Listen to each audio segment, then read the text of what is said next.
Hello, everyone, and welcome to the Unnext News Radio podcast, your news source for all things unexplained. And now, here's your host for the Unnext News podcast, Margie Kay.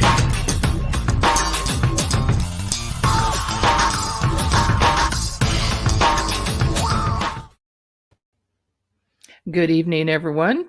Welcome to Unnext News on the KUNX Digital Broadcasting Network, otherwise known as the X. I'd like to welcome you this evening. We're here every Friday at 7 p.m. Eastern.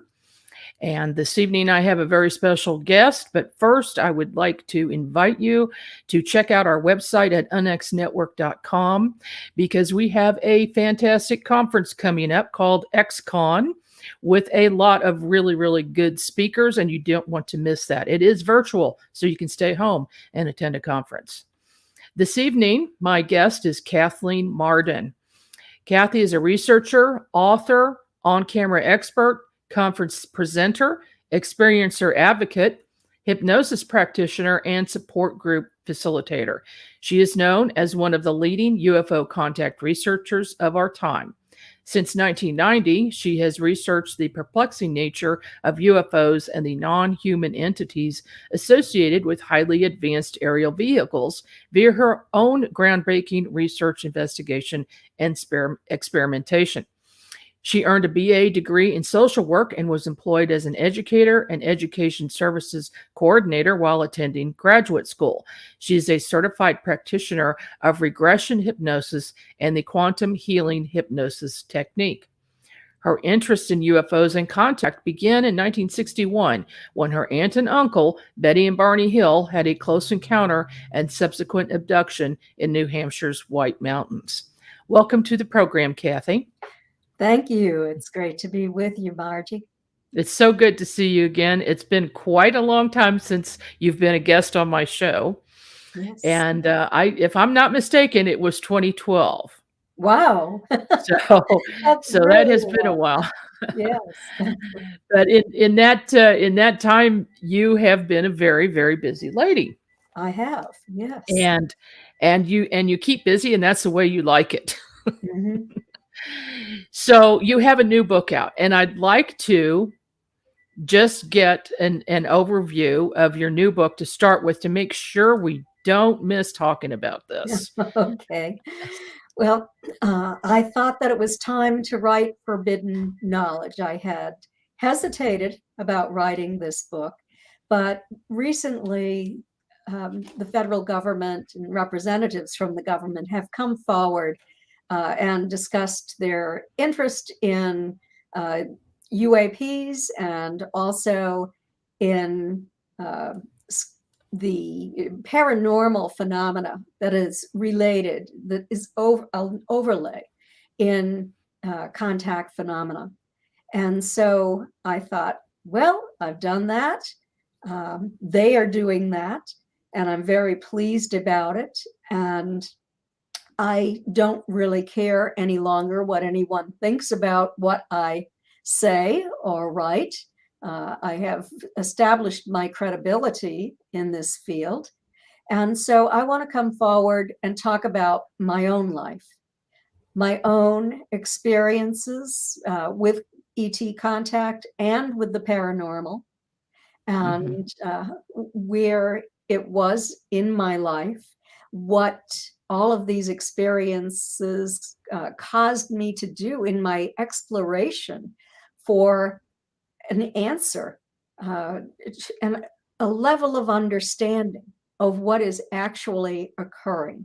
It took me to 3 research studies that I was a researcher in. One was the Marden Stoner study. That was in 2012 or 2013. Then the Edgar Mitchell Free Foundation's Experiencer Questionnaire. And then the MUFON ERTs, that's the Experiencer Research Team at that time, in their study that I sort of headed up with Dr. Don C. Donderi. Two of the studies I worked in were led by PhD social scientists.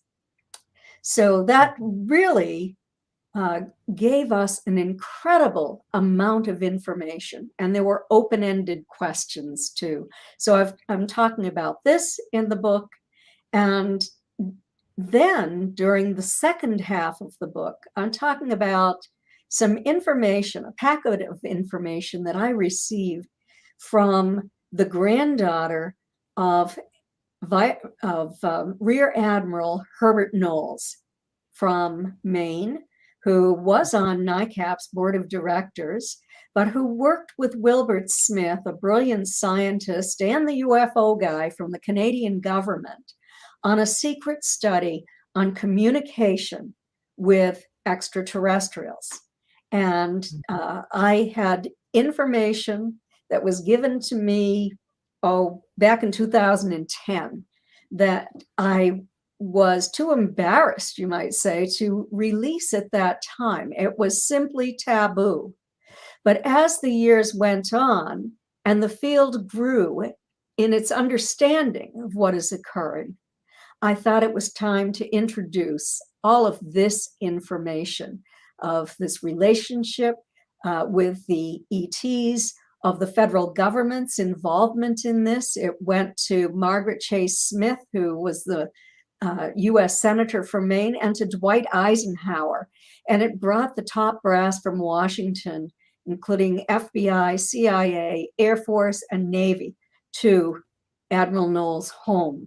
A great deal of information and evidence that this was real. And it makes me wonder if that was the meeting that Eisenhower allegedly had with ETs. Oh, my goodness.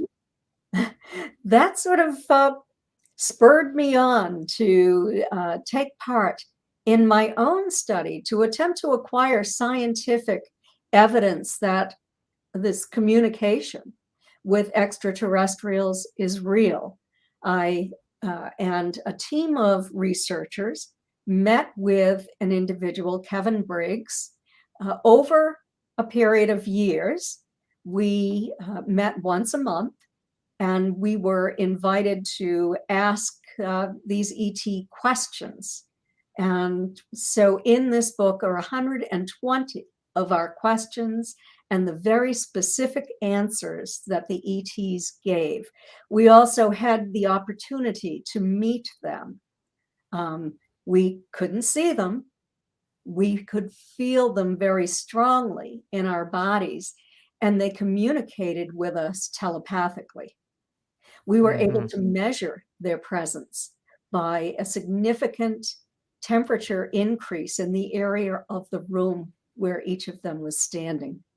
There were 5th and 6th dimensionals, and there were 2 9th dimensionals as well. We learned a great deal of information, and this is being released in this book for the first time. And that's why I call it forbidden knowledge. That's just amazing. I'm getting chills right now. As soon as you said 9th dimensional, it's almost like there's a presence here with me now regarding that. So I can't wait to read your book. Now it has hit #1 on Amazon under UFO subjects, correct? Yes, under new releases, it fairly rapidly reached #1. So I was very pleased with that. Well, yeah, that is a feat in itself, because Amazon, they have so many millions of books that's incredible. And I'm sure it's fantastic. Let's go back to your childhood for a minute. Okay. Let's talk about young Kathy Marden. And when you had your first experience? Yes, it was Kathy Miller at that time. And I had my first conscious recall when I was 17 years old. But you're showing a picture of me when I was a little girl. I might have been 2 or 3. And this was revealed only through hypnosis. I had absolutely no conscious recall. So I'm always suspect of hypnosis. But the hypnotist was not leading me toward anything. And it seemed like a very clear memory with images of what was occurring. And I remembered being on a craft, and I show a compilation that I put together of 2 little children in a room on a craft. There was a gray, and there was a little girl who was older than I was. I was about 3, and she was probably 8 or 9. But she looked just like me. She looked like she could have been my sister or my clone. I don't know what it was, but I was amazed. And a little boy and I were sort of scooching down on the floor, and there was a disc that looked, it was black and a little bit, it had little flecks in it. It looked sort of like a beach stone, but we were taught to levitate it using only our minds. And we were having great success. And this little girl was absolutely delighted at what we were doing. I'll never forget that. And the questions I had about who she actually was. So maybe I have an older sister somewhere, but I've never had a sister that I'm aware of. Do you remember when you came to Kansas City to speak at one of my conferences? I did a remote viewing session, and I saw an incident that happened when you were very young, maybe 3 years old, with 2 ETs. There was a landed craft, 2 ETs on either side of you, taking your hands and walking to the craft. And I said, you seemed very familiar with this at the time, that this was something that wasn't the first time it happened. You were familiar with these people and this craft. And I just felt like this must have happened to you a number of times. Yes, it probably did, Margie. That was the remote viewing session you had with me was really terrific. And I appreciated it very much. And it's probably happened since I was very young. That is true for most experiencers of contact. And it's about 38% for people who are under the age of 5. It's more than 75% for experiencers under the age of 20. So the vast majority were taken for the first time when they were children. Absolutely. And what is this picture? That is my Aunt Betty.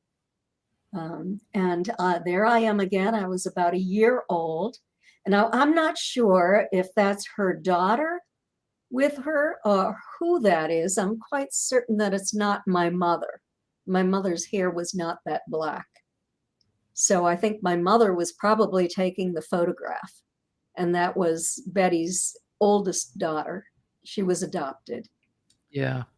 Yeah. And then we have with your good buddy Stanton. Yes, we worked together for almost 14 years. We wrote 3 books together, and he was a terrific man, brilliant, a nuclear physicist, had a terrific sense of humor. He kept me laughing. He was a perfect gentleman. He always had to open the doors and carry the boxes of books and everything else to make my life easier. So I truly appreciated having him as a close business associate. And you worked together. You did investigating together, research, and you wrote several books together as well. We wrote 3 books together. And we did things such as he would receive documents and we would look at them together, and I would offer my opinion on whether I thought they were authentic based upon my deep knowledge of contact phenomena. So we did a lot of that together. Spoke at conferences from the same stage, always shared vendor tables, that sort of thing. Oh, yeah. And then you wrote a book with Denise Stoner called The Alien Abduction Files. What is that about? Yes. Well, I investigated Denise's contact experiences. I did hypnosis with her and reinstated amnesia, and did hypnosis with her husband because he was taken to craft as well. And I met Denise when I moved to Florida in about 2009. And I was very impressed with her because she was MUFON's chief investigator in Florida at the time. She's now the assistant state director. She was also my assistant on the experiencer research team for the 10 years that I held that position for MUFON as a volunteer, and built the team from 3 members to more than 50 over that 10-year period, with PhDs and MDs on as consultants to us. And I did some investigations with Denise too, and I have to say that she was the most competent investigator that I have ever observed. And I felt very fortunate to work with her. But when I met her and I did this investigation, I didn't know her at all. I had just gone to one of her meetings, MUFON meetings in Florida, and she recognized me, but she thought maybe I wanted to be incognito. So she spoke to me after the meeting, invited me to lunch at her home, and this is when she told me that she was, we called it abductees back in those days, and she told me about it. She also told me that she at one time lived in Gunnison, Colorado, and that she observed a daylight disc. Well, I lived only about 20 miles away in Crested Butte, Colorado. We didn't know each other at the time, but I thought that was amazing because I saw a daylight disc as well. And there was a lot of UFO activity and contact in that area in the time when we both lived there. And then we both ended up in Florida. She started out in Connecticut, me in New Hampshire. She moved to California. I never did that. But finally, we met in Florida many years ago, and I was very impressed with the amount of evidence that was available, with the credibility, and wanted to write about this in the book. And so she wrote her parts, her memories, her attitude toward this. We talked about the results of our first, the Marden Stoner abduction experiencer questionnaire, I think we called it. And the book is also about a very important case that I did in the state of New Hampshire for a family who was having contact, that a lot of evidence there, and very interesting information, because we get into the paranormal overlay, which was sort of taboo when we wrote the book, but is now more widely accepted. There were also 6 other cases that I'd investigated that I put into the book because the publisher wanted more than just 2 cases. And so I covered them in less detail, but still they were very interesting cases, and because I had permission to do this from everyone involved. So that's what the Alien Abduction Files is about. Well, you talked about the paranormal connection. And with how many cases have you been involved in, or that you did research on, included something else going on besides ETs? Almost You know, all of them. uh-huh. If what I would do is I would investigate a case. If it was insignificant, I wouldn't continue. But if that case seemed that it might be significant, that we might be able to obtain evidence, then I would establish a relationship with that individual, and over a number of years, teach them how to collect evidence. And we ended up with a lot of great evidence.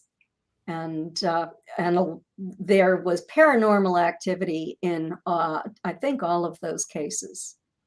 Can you give us an example of a case that would be one of your bigger cases that would involve a lot of different activity going on? Yes, I can. This is the case of 3 people who were abducted in North Carolina. Stanton Friedman had introduced me to the 2 women involved. They were a 2-member paranormal team, highly respected for their work. He had met them at a conference and was very impressed by their level of knowledge about physics. Now, they wanted to collect evidence regarding UFO and ET contact. So they came to me and they asked me if I would be willing to introduce them to a confirmed experiencer of contact who might permit them to spend time at his or her house. So I did. I wrote to that person first and asked for permission, talked about the 2 women. And so they set up an appointment and went to this experiencer's house. And his name is Chris Bledsoe. You might be familiar with that name. Yes. So, and their names are Pam Nance and Ashley Field. They permit me to use their names. So they set their equipment up. They had a Bell and Howell movie camera set up in one part of the yard. They were holding all sorts of equipment in their hands, a ghost box, recorders, 35 millimeter cameras. They were very professional in what they did. Ashley is a historian, and she actually did the historical work on the property and the family before they ever went to a property. Sure. They never took their cell phones out or anything else except for that equipment they were using. Everything else remained in the house. So they're set up, they're outside sitting in chairs with Chris, they're holding this equipment, and he says, up there next to the moon, I think that might be them coming in. And so they're looking, and Pam starts to ask questions and receive EVPs on the ghost box. Mm-hmm. And the next thing they know, they're standing up. They're reeling back and forth. They're feeling nauseated. The equipment they were holding is no longer in their hands. They don't know what has happened. They finally find the equipment under a bush that was near where their chairs were. And then they went and they picked up that video camera, went into Chris's house, and his wife came out and said, where have you been? Oh. And Chris said, oh, I'm just out in the yard. And she said, I was looking for you. You were not there. Where did you go? And he said, no, we were there. And she said, do you know what time it is? 1 o'clock in the morning. Well, they'd gone out at 10. They were missing almost 2 hours time. So the women drank some strong coffee, packed up, and drove home and started to examine what was on their film, what was on their voice box. And they actually were able to capture a few seconds of that indigo colored beam that comes in and takes people to craft. There was an entity who was translucent, who appeared to be dropping off the beam, very small when she was leaving the beam, but grew denser, more solid, and grew in size as she moved toward the ground. I did a frame-by-frame analysis on this, and these are things I picked off the frames. I found an entity, very strange looking, that was sitting on the ground, arms crossed, legs crossed, had a highly unusual neck. I was able to enlarge it enough so that I could see that it was wearing a band on its head, and it jutted up and then back.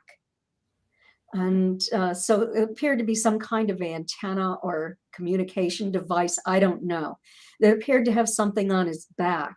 It was sitting in sort of a chair-like device that I could see when it rose up, but I didn't see it when it was seated on the ground.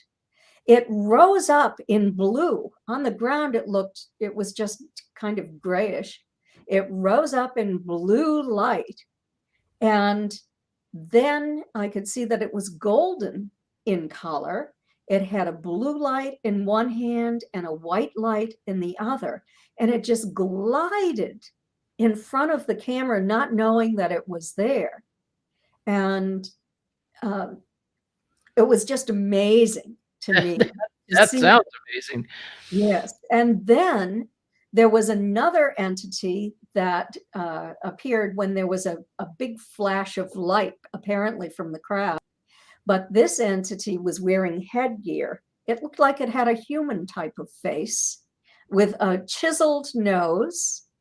And it was wearing a black suit with sort of accordion pleated arms. And when that flash occurred, everyone went running from the screen. But there was also another mantis type entity sitting in the tree. And I could see its triangular face, its green color, and they had hands that looked like large mittens.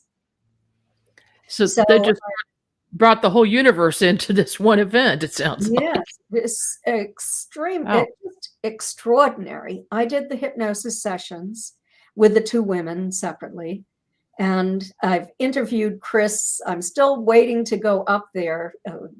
COVID sort of disrupted my investigation. Mm-hmm. But I feel satisfied that it was real. And there's all sorts of paranormal overlay as well. And I have video of something that I call the flying carpet, which looks just like a flying carpet, like a rug, with a bright light coming down through the center of it. This is in Ashley's house. There is no skylight in that house. There's nothing to account for this. I did say to her, well, do you think it could be maybe an insects? I thought of all different sorts of things. And she said, Kathy, I'm a professional. Of course I would look for that. I would know. It was sort of, she felt insulted that I asked her that question, but I had to. I didn't know what her experience was with this. And both women have had paranormal activity in their homes. In fact, Pam was a neighbor of Ashley's when Ashley was a little girl. And Ashley would go to visit her and they'd have tea together. But both of them, the attraction was that both of them were having paranormal experiences in their homes, ghost activity, that kind of thing. Do you find in some of these cases that there's so much activity going on that you come to the conclusion that there's a portal there and things are moving in and out of dimension at will? Absolutely. Absolutely. And people who are bothered by this have reached out to me, and I've given them information about who can close portals like that. A shaman. They just, can do an online search for a shaman who can close that portal. Some ministers can as well. There are people who can do it. So people appreciate that if they don't want the activity to continue, but a lot of people do want it to continue. I guess it Yeah. adds excitement to their lives. They enjoy studying it and seeing it. Yeah, I have the same issue. I've got the portal at my house, and I don't want to close it because I'm interested in what I'm seeing come in and out. I've got a really big case near St. Louis right now I'm working on, and this lady she's capturing everything on her cameras, Mhm. and they're weird looking creatures that can't be identified. There some that look like people, but not quite like a person. And she's in some cases she doesn't know if it's really a person that's standing in her yard and walking down the street in front of her house because it looks so odd. And it's just constant. It's on a nightly basis.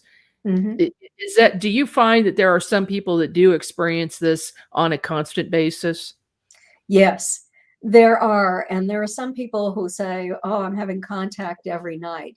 Generally, it's because there's a portal open and these things are coming through on a nightly basis. Either that or they have an attachment.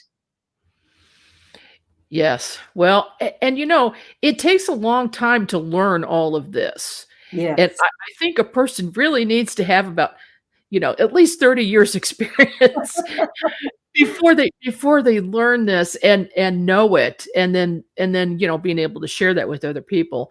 Now, you're Yeah. also doing the quantum healing hypnosis technique, Yes.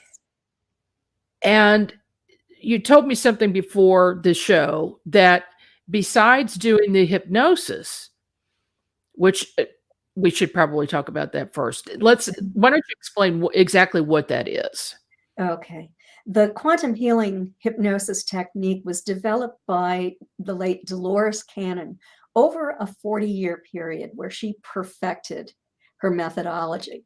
She developed this for past life regression, but it's highly successful in working with experiencers. And she did work with experiencers.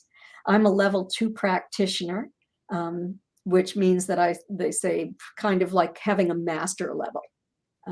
There's one level above me. And so it is a long process. When I work with experiencers, I do an investigation from afar generally, because a lot of people will fly in from around the United States to see me. And so I will do that long interview, that investigation. I'll have a 1-hour meeting via Zoom. And then before they come in to see me, I have another 1-hour meeting via Zoom where I condition them for hypnosis and give them a keyword for the day that I'm going to see them. I generally do that the day before they come. When the quantum healing hypnosis technique is a very long process.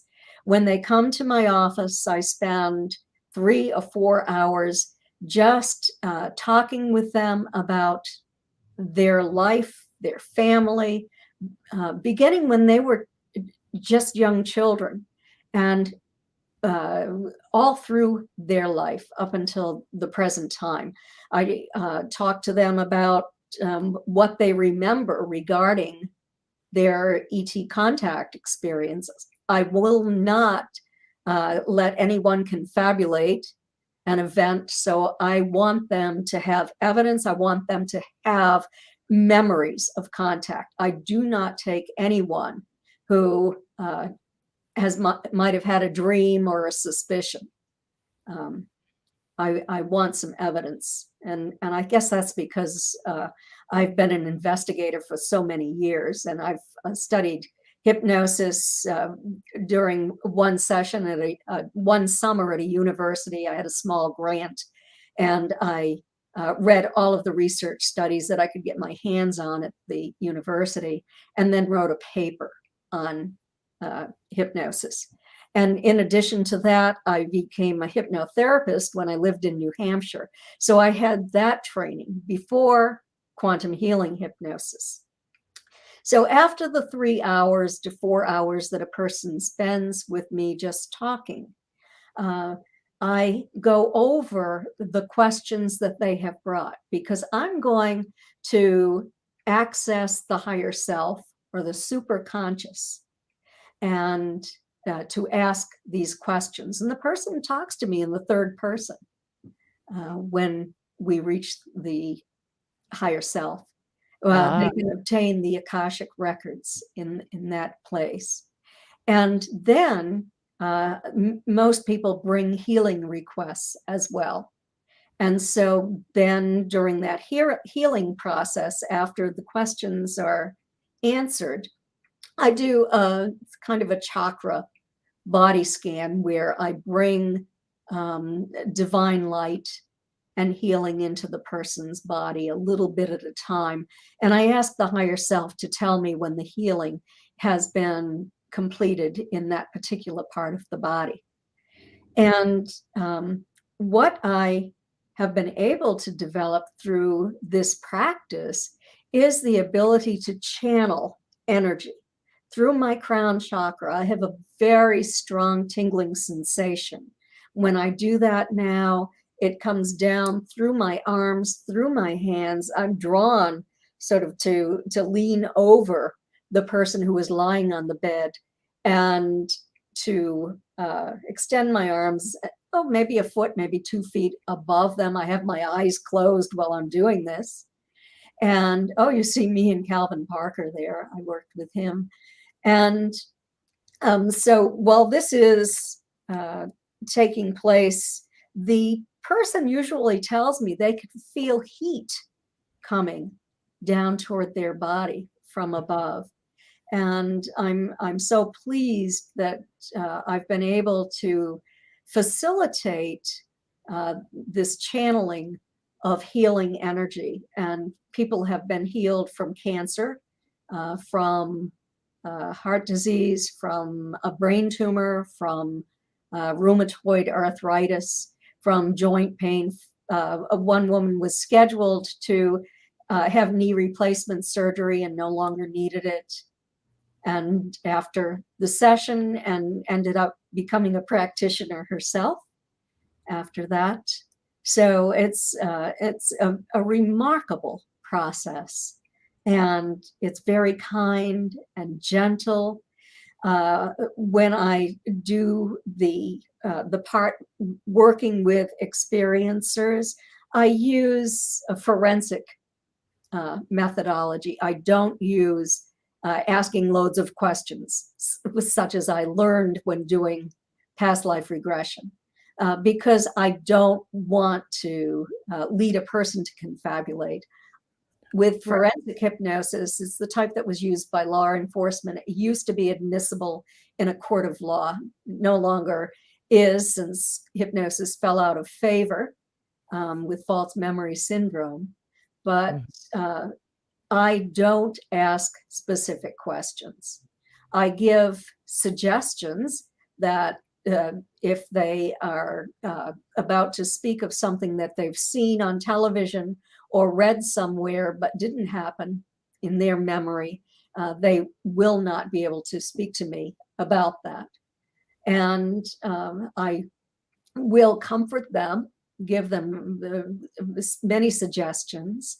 I always have a safe place for them where they're enclosed in a bubble of white light. And so if the going gets tough, they can just move away in that bubble and observe. And it works very successfully. I'm pleased with it. Do you find that, or when a person is finished with this session, do they recall what they said, or do you record it so that they can listen to it? I record it. I take them to the deepest level of hypnosis possible. And generally, you don't remember what you said when you're in that level. So I Right. have recorded it, and they take home a thumb drive with the recording on it. And so when you have quantum healing hypnosis, during the healing part, you have to listen to the healing recording over at least once a day. And I say over a period of 5 days. And then the healing comes if you didn't have a contract before you came into this life to have this disease. Mm-hmm. And so the healing will take place. I had one client who about a year later had her arthritis pain come back. And I said to her, well, try listening to the recording again of the healing. And she did, and it went away. So if it comes back, it's just a matter of listening to the healing session again, meditating through it, and it works again. That's just amazing. Do you find that experiencers, ET experiencers, also tend to be more interested in spiritual things and healing and chakras and balancing their chakras, things like that? Well, particularly in spirituality. In our MUFON study, we discovered that 100% of the abductees became more spiritual as a result of their experiences. They become psychic or intuitive. They become empaths, the psychic sense of feeling another person's emotions as if they were your own, or sensing pain or the health condition of the body. That has come to me since I've been practicing QHHT as well. I could sit in a room with somebody and I'll have a sharp pain somewhere in my body and I'll say, what's going on here? And they probably didn't mention it because I don't know. And they'll tell me, yes, that's a problem area of my body. So it's just amazing, this ability that I've acquired. And I think it's a combination of practicing QHHT and from my contact experiences. Most certainly. Do your contact experiences continue to this day? I have a different kind of contact experiences.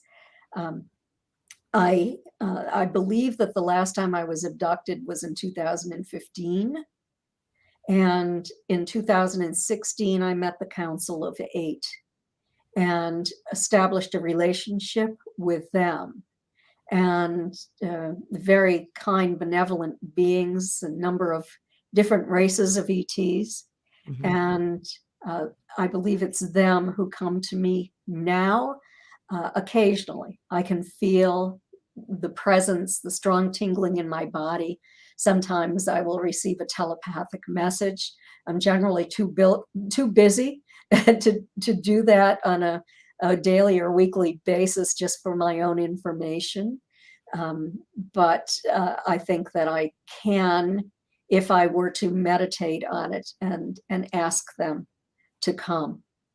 So, and I've also, the strangest thing, when I'm in the presence of an experiencer, I also have that very strong tingling in my body.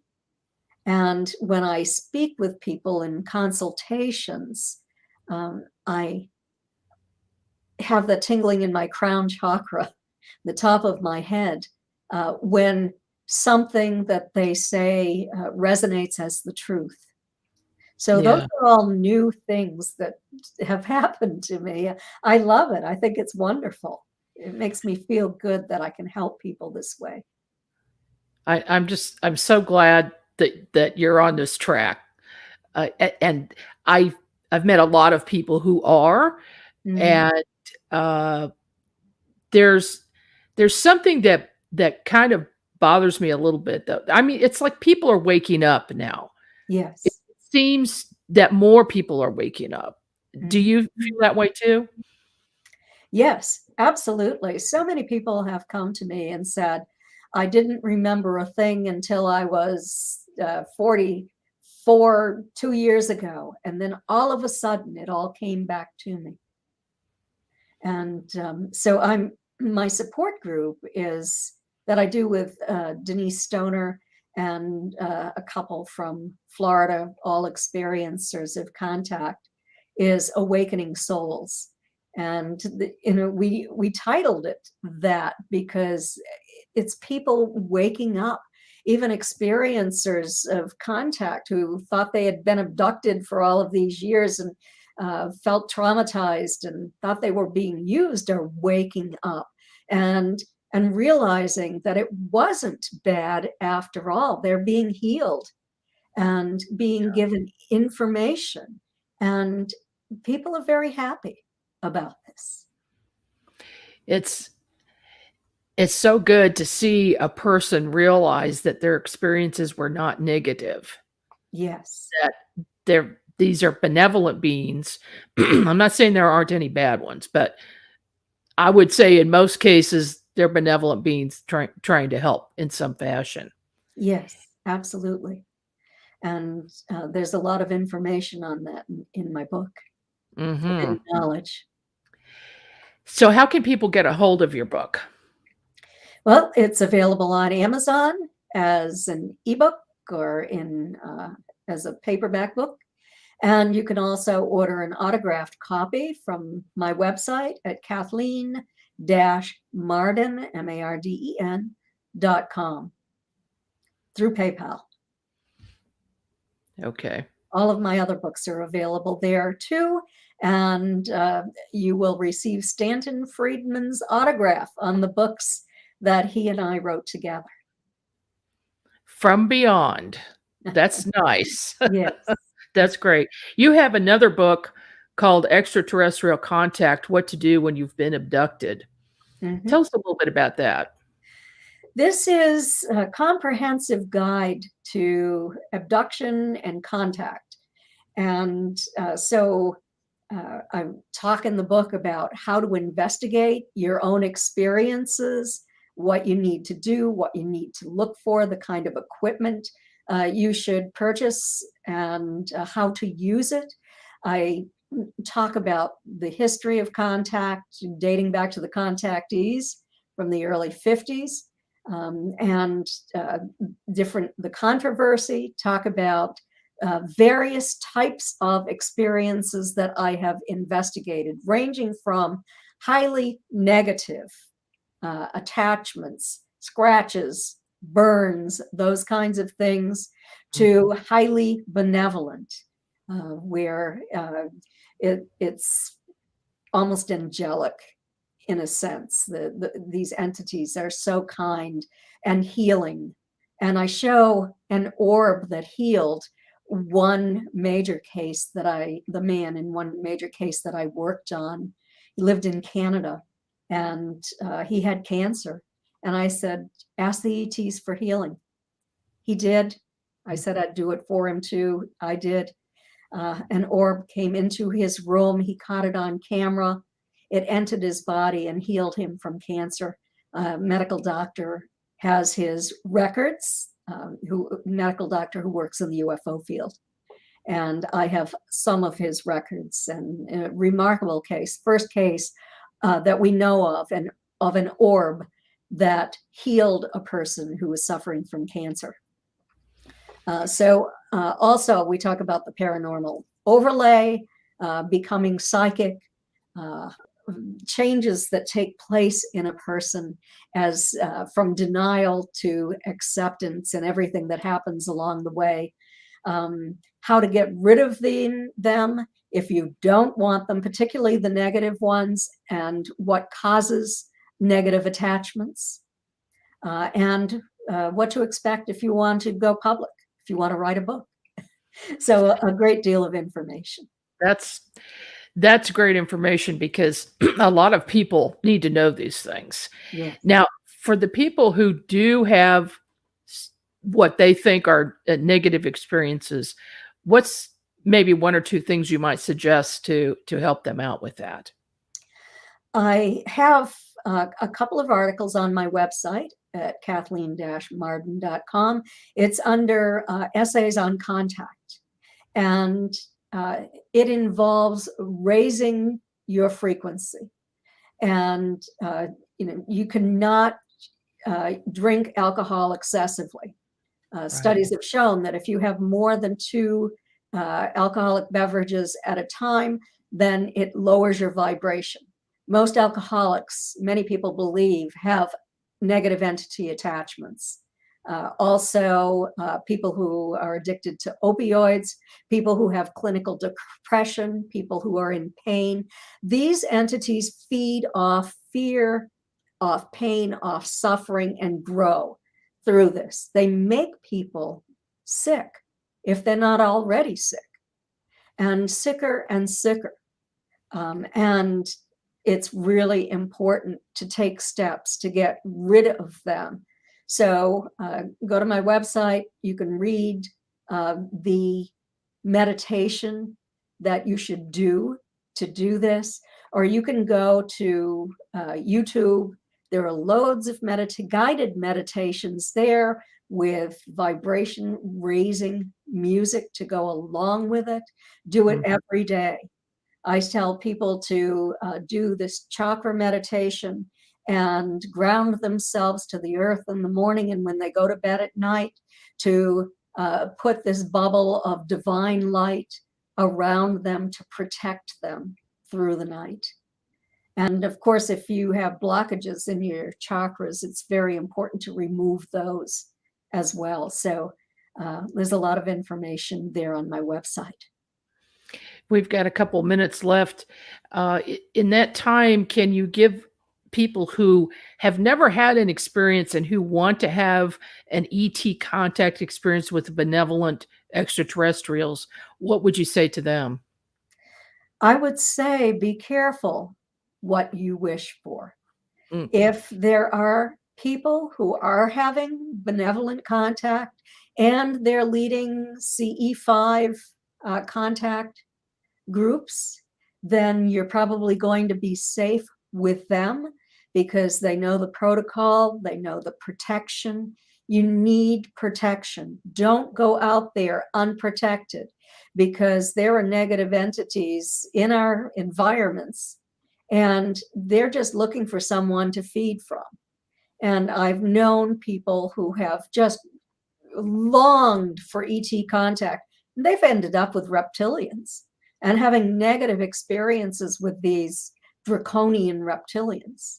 I'm not saying all reptilians are bad. Many people have told me they've had good relationships with certain types of reptilians.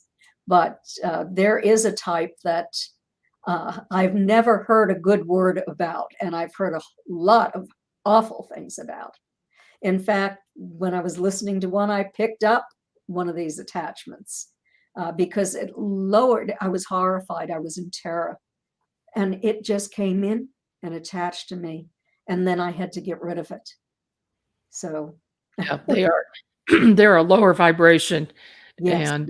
And raising your vibration is the key. Yes.